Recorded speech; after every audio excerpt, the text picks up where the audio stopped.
특검 수사 관련 소식 살펴보겠습니다. 국회 국방위원회 민주당 간사시죠. 부승찬 민주당 의원 전화 연결합니다. 의원님 안녕하세요. 예, 안녕하십니까. 일단 오늘 윤 전 대통령 특검 소환일인데 불응할 예. 가능성이 높아 보이죠? 아무래도 지금까지 행위를 봤을 때는 불응할 가능성이 상당히 높아 보인다고 보여집니다. 수감된 윤 전 대통령을 특검이 강제로 구인할 수단이 마땅치 않아서 윤 전 대통령 측이 이를 이용하고 있다는 분석도 있던데 어떻게 보십니까? 기본적으로 윤석열 전 대통령은 검찰총장 출신 아니겠습니까? 네.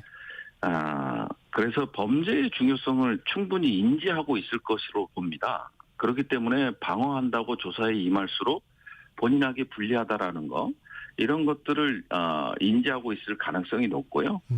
기본적으로 살펴보면 지금 윤석열 측은 두 가지 트랙으로 가고 있는 것 같아요. 네. 하나는 이제 건강 악화를 이유로 박근혜 전 대통령도 그 이유로 해서 이제 특검 조사라든지 재판에 불응한 적이 있었지 않습니까? 네.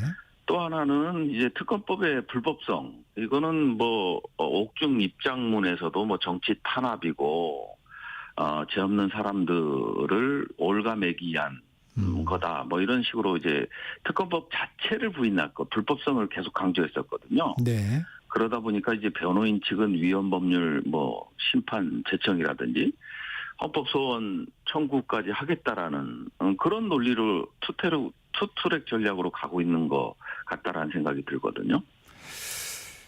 김건희 여사 소환일은 다음 달 6일입니다. 특검 조사에 예. 출석할 가능성이 있어 보이는데 윤 전 예. 대통령과 전략이 엇갈리는 이유는 어디에 있을까요? 전략이 엇갈린다기보다는요. 네. 이미 윤석열 대통령은 구속 기소가 된 상황이고 김건희 같은 경우는 이제 출발 아닙니까? 그래서 초기 방어 필요성이 상당히 높죠. 아니면 이제 국민들 앞에서 이제 체포영장이 청구되는 그런 상황으로 맞닥뜨릴 수 있기 때문에 지금 부부의 전략이 엇갈린다기보다는요, 나름대로의 각자의 전략에 따라서 움직이는 그런 형국인 것 같습니다. 이 조사 방법을 협의한 거에 대해서는 어떤 생각이세요?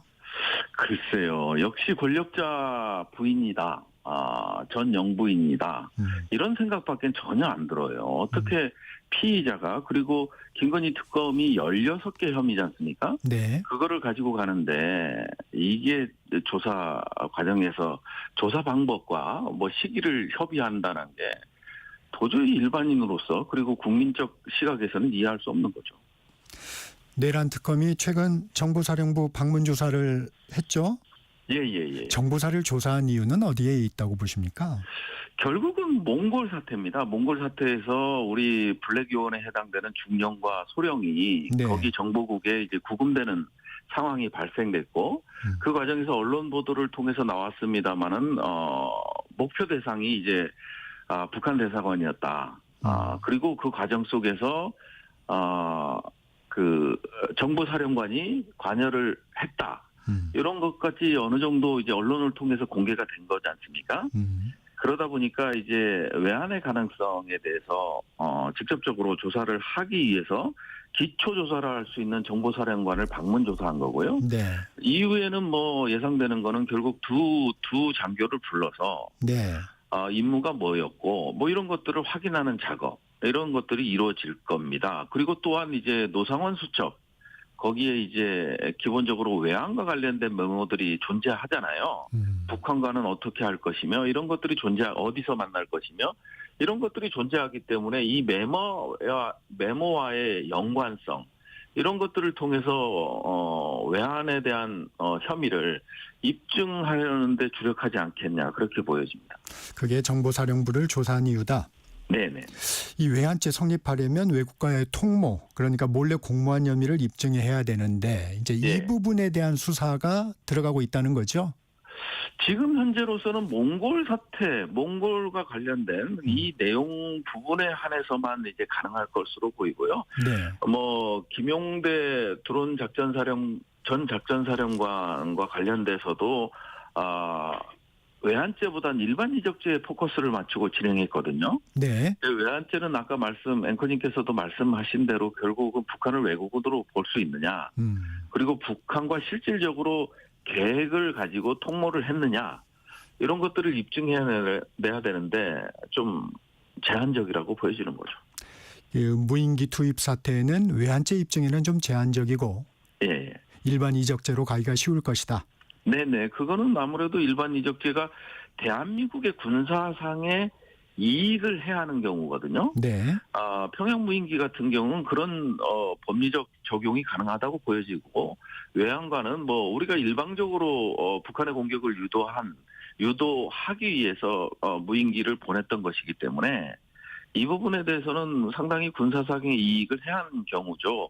우리 경로라든지 이런 데이터들이 전부 북한에 공개되고 이런 현상이 있었잖아요. 네. 그렇기 때문에 충분히 일반 이적죄로서의 혐의를 적용하기는 가능하지만, 외환죄는 사실은 어렵기 때문에 몽골 같은 경우는 대사관과 접촉했냐 안 했냐의 중요성보다는 임무 성격이 뭐였고, 그다음에 목적은 뭐였고, 이런 것들을 통해서 최소한도로 외환의 음모 이런 쪽으로는 가능하지 않겠나, 이렇게 보이는 거죠.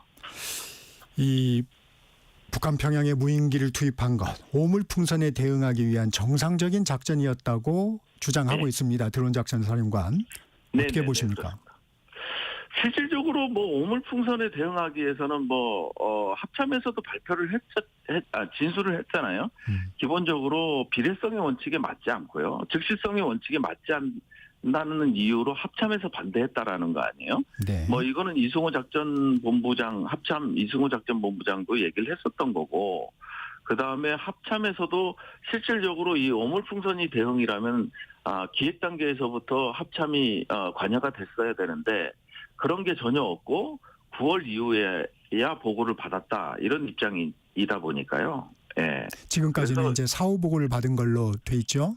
예, 그렇죠. 그리고 오물풍선 실질적으로 이게 가장 중요한 게 비례성의 원칙이거든요. 네. 똑같은 포를 쏘면 우리는 포로 대응하고, 무인기를 보내면 무인기로 보내는데 여기에도 조건이 있습니다. 국제법적으로. 네. 즉시적으로 이루어져야 된다는 겁니다.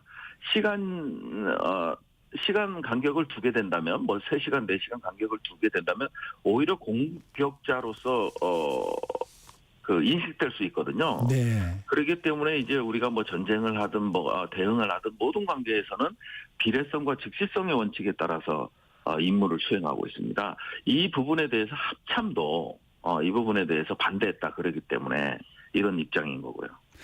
이 수사 상황 주의 깊게 보고 계실 텐데, 드론 작전이 공식 지휘 계통을 밟았는지에 대한 수사는 어떤 상황으로 지금 있습니까? 현재까지는 김용대 전 사령관을 제외하고, 드론 작전 사령관을 제외하고는 정상적인 지휘 체계를 밟았다고 주장하는 사람들은 없습니다. 정상적인 작전으로 진행됐다라면 이제 그런 무인기를 써서는 안 되거든요. 그거는 이제 국군의 생명을 위태롭게 하고, 그다음에 국민의 생명을 담보로 하는, 우리가 이제 검증되지 않는 무기 체계거든요. 네. 그렇기 때문에 1차적으로 그게 사용돼서는 안 되는 거고요. 그리고 이제 합참에서 정상적인 작전이었다면 이게 기획된 시점이 지난해 6월이거든요. 네. 근데 합참은 이제 합참의장 얘기로는 9월 이후에야 보고받았다. 알게 됐다, 인지하게 됐다, 이런 입장이다 보니까 안보실 혹은 이제 대통령실 라인을 통해서 김용대 전 사령관에게 직접적인 지시가 갔다라는 방증이기도 하죠. 내란 특검팀이 김 전 사령관의 무인기 전단통 폐기 지시 행위에 대해서 군용물 손상교사 혐의를 적용했다. 이건 어떤 얘기인가요? 실질적으로 이제 전단통을 자체적으로 드론 작전사령부에서 만들었습니다. 드론 연구센터라는 곳에서 네. 3D 프린터를 구입해서 드론통들을 이제 삐라통, 일종의 삐라통을 만들어서 항공기 꼬리 날개 부분에다가 장착을 했었던 거거든요. 네.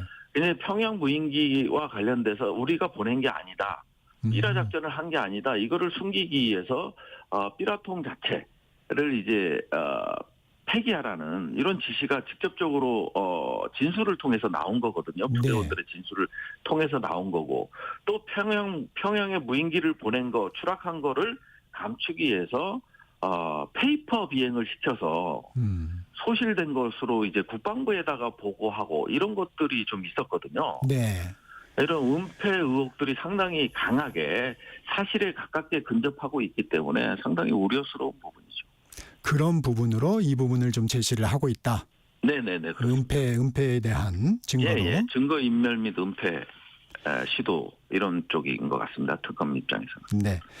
내란 특검이 어제 언론사 단전단수 지시 의혹을 받고 있는 이상민 전 행안부 장관에 대해 구속영장을 청구했습니다. 네. 향후 어디까지 확대될 것으로 보십니까? 기본적으로 봤을 때는요, 실질적으로 이상민 전 장관이 계속해서 주장했던 거는 난 멀리서 봤다. 네. 멀리서 봤다. 뭐 이제 탄핵 심판할 때도 이제 이 쪽지를 본 적이 없다. 단전단수 지시 쪽지를 본 적이 없다. 이렇게 주장을 했었는데요. 이제 대통령 집무실이죠. 그 접견실에서 이제 CCTV가 공개가 됐잖아요. 그거를 확보했고 그 과정을 보니까 그 단전단수 지시 정황이 적힌 메모를 한덕수 전 총리와 같이 보면서 대화를 나누는 장면이 식별이 된 거잖아요. 네.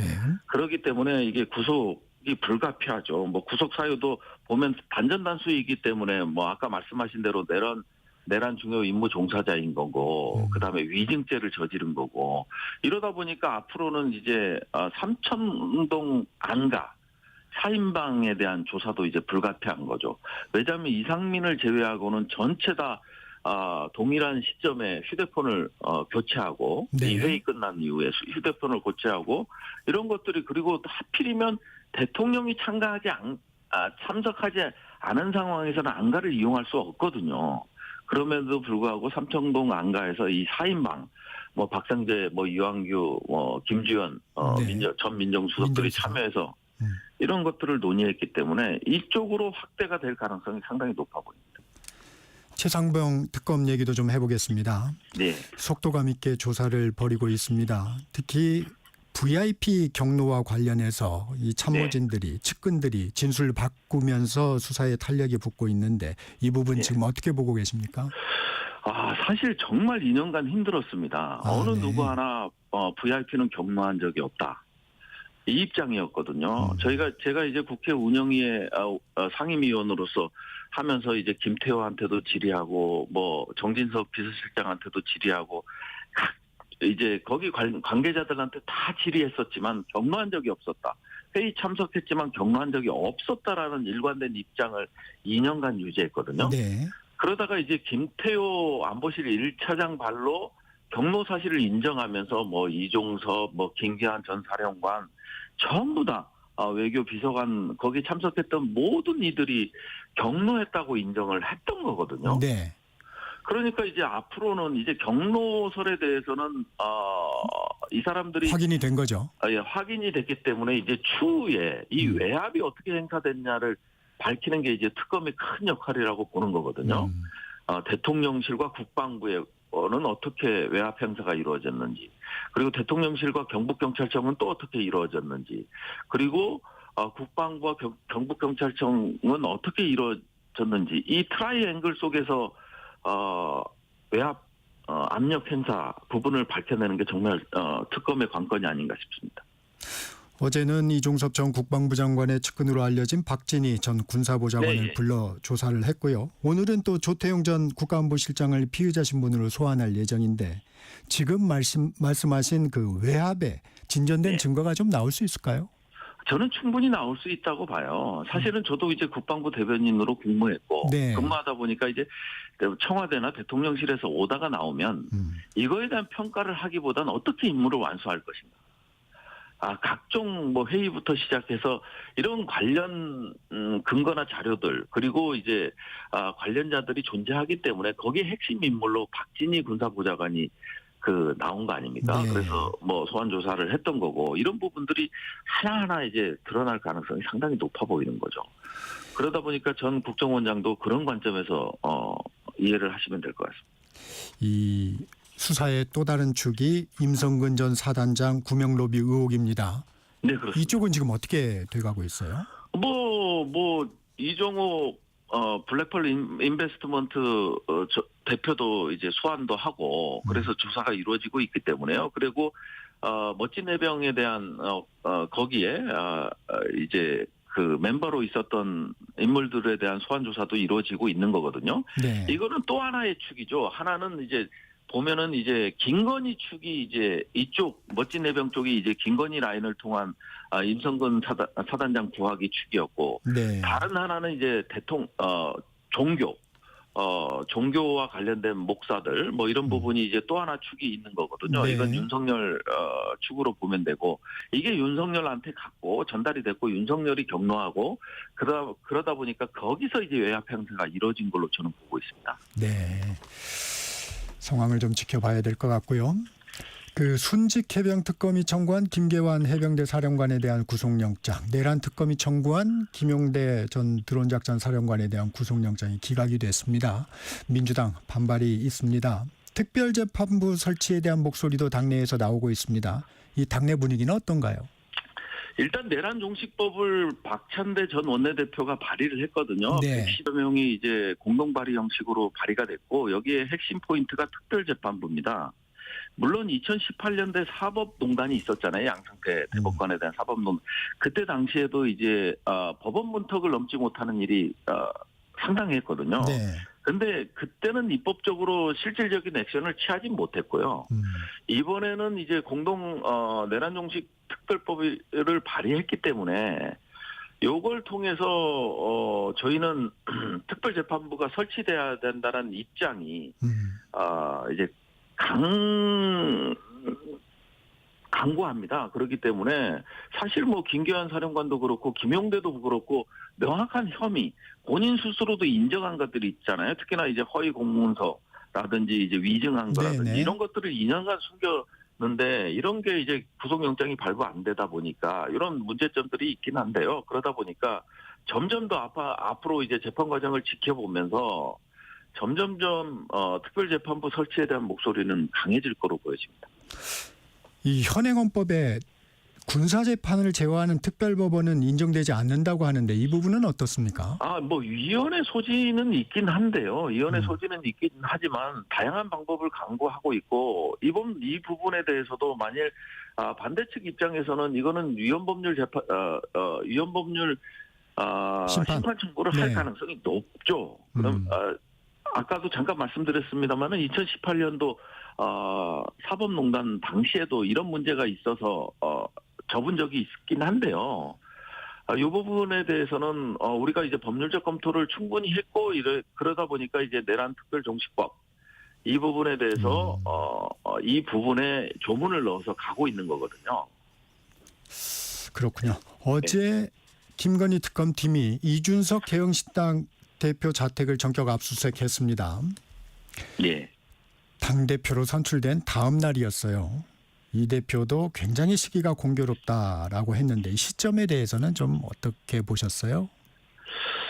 시기가 공교롭다라고 하는 데는 동의하지 못하겠고요. 네. 기본적으로 김건희 특검법이 출범하고 그다음에 이제 90일에 플러스 30일 정도 시기적 제한이 있습니다. 그리고 이제 뭐 당대표 선출한 직후가 아니고요. 일단 영장 발부는 압수수색 영장 발부는 7월 21일 날 이루어진 거거든요. 그렇기 때문에 그때 이제 압수수색을 집행할 수도 있었지만 공교롭게도 이준석 전 대표가 이제 대표가 됐죠. 네. 해외 출타 중이었어요.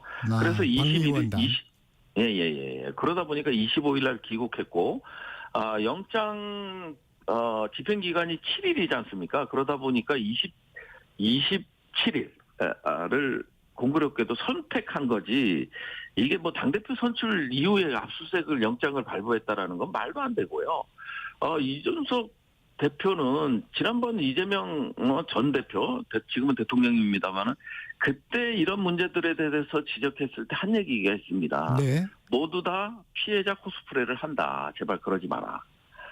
그 말을 돌려주고 싶네요. 예. 이 시기에 대해서 제기하는 의혹은 예. 좀 적절치 않다 이런 네네. 입장이시군요. 그렇습니다. 예.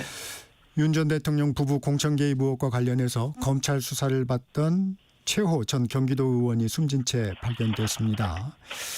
김건희 특검팀은 최호 전 평택시장 후보에 대해서는 소환 등 수사와 관련한 일체의 접촉을 한 사실이 없다고 밝혔는데 이 상황은 좀 어떻게 보셨어요? 일단 뭐 특검에서 거짓 브리핑을 할 일은 없어 보이고요. 이제 핵심적인 이제 뭐 증인이 될 가능성이 높잖아요. 그런 상황에서 이제 언론지상에서 이제 연결고리들이 나오고 그러다 보니까 이제 심리적 압박이 정말 심했다고 보여지거든요. 네. 그런 상태에서 이제 뭐 사인을 밝혀봐야겠습니다만은 참 안타까운 극단적 선택을 하게 된 거지 않습니까?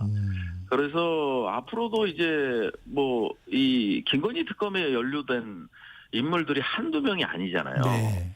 그러다 보니까 이제 강압적인 모습이 비춰져서는 절대 안 되고요. 그런 부분에 주의해서 특검이 좀 조사에 임했으면 좋겠다라는 이런 말씀을 드리고 싶습니다. 국방에 계시니까 이 문제도 좀 살펴보겠습니다. 북한이 예. 이재명 정부를 향한 첫 공식 입장을 냈습니다. 네. 한국과 마주 앉을 일도 논의할 문제도 없다는 공식 입장을 다시금 명백히 밝힌다고 밝혔는데 이 상황은 네. 어떻게 보셨어요? 실질적으로 이재명 정부가 들어서고 나서 이제 대북전단부터 시작해서 확성기 문제들이 양측에 뭐 우리 중단할 테니 니네도 중단해라 이런 약간 주거니 받거니 됐죠. 예, 협의 없이 이루어진 상황이 있고요. 진일보된 거죠. 네. 그다음에 이제 또 우리가 이제 북한 관광과 관련된 재개 가능성에도 이제 언론을 통해서 이제 공개가 되고 있는 입장이죠. 그러다 네. 보니까 남북 관계가 뭐 한 발짝 진보하지는 못했지만 그래도 여건 조성이 조금씩 돼가는 입장이었습니다. 네. 그런데 이제 김여정 부부장의 이제 담화는 사실은 뭐 김정은 국무위원장의 의도와 의지를 가지고 발표된 게 아니겠습니까? 그러다 그렇죠. 보니까 지금 당장에는 이제 눈앞에 놓인 8월에 계획된 대규모 한미 연합훈련이 이 부분에 대한 메시지가 있는 것 같고요. 그다음에 이제 에이펙이라든지 이런 데 또 이제 참석 여부를 두고 이거에 대한 메시지가 있는 것 같습니다. 그렇기 때문에 지금 시점에 김여정 담화가 나왔다라는 거는 저는 정말 저쪽에서는 마주할 가치도 없다고 하지만 그 여지를 둔 예. 이 메시지가 아닌가 그렇게 지금 보여집니다.